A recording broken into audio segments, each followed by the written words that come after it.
Binigyang linaw ang misteryosong pag-andar ng e-bike ni Vernie ang CCTV. So eto nga mga ka-Triple R TV, yung misteryosong paggalaw ng isang e-bike ni Vernie, no? At ito'y natalakay na nakaraang linggo sa KMJS lang, no? Sa Kapuso Mo Jessica. So at credit sa video nila. So hihiramin muna natin.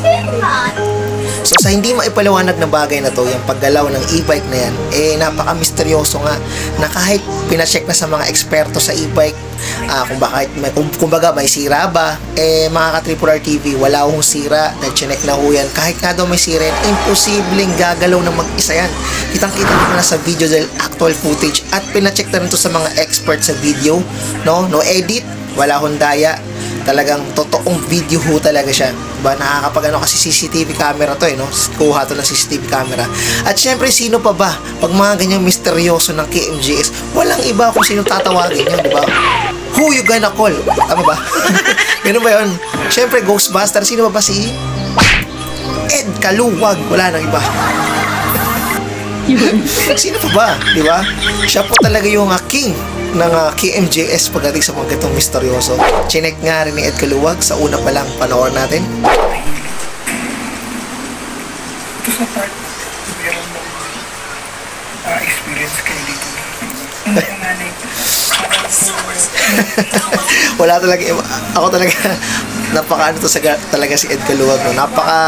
Ito talagang suki ng KMJS, no? Wala nang iba. So mga ka-Triple R TV, no, chinek na to ng mga video expert at kitang-kita naman na kuha siya ng CCTV camera. So walang duda, no, at itong iiwanan akong bagay na mga ganito. Kahit ako, diba, isa akong editor, no, chinek ko naman, wala ako talagang edit. Sa palagay ko ho talaga, may mga bagay dito sa mundo na hindi natin kayang ipaliwanag ng pasensya, di ba? O kahit sa larangan kung saan ka man expert ka man kung saan, di ba? May mga bagay ho talagang hindi kayang ipaliwanag dito sa ating mundo. Napaka-misteryoso. So, mapapaisip ka na lang, di ba? Paano?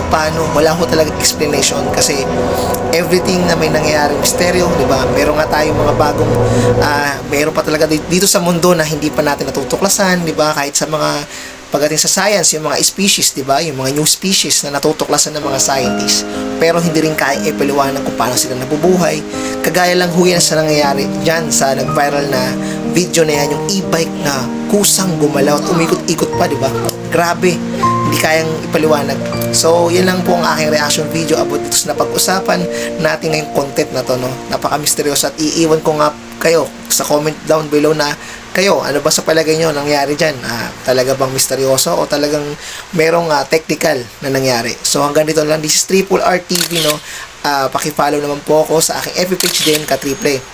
At paki-subscribe nga pa dito sa aking YouTube channel na Triple R TV. Maraming salamat ho sa lahat ng aking 300 plus na subscribers. Hindi ko pa na-check but maraming salamat sa inyo. At basta alam ko nasa 300 something na ako So maraming salamat. Sobrang busy din kasi ako. Pero salamat sa inyo sa lahat ng sumusuporta kay Triple R TV.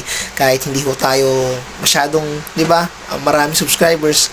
Mahalaga po sa akin ang like nyo po at comment kung may time po kayo. So hanggang dito lang, this is Triple R TV. Maraming salamat and peace out.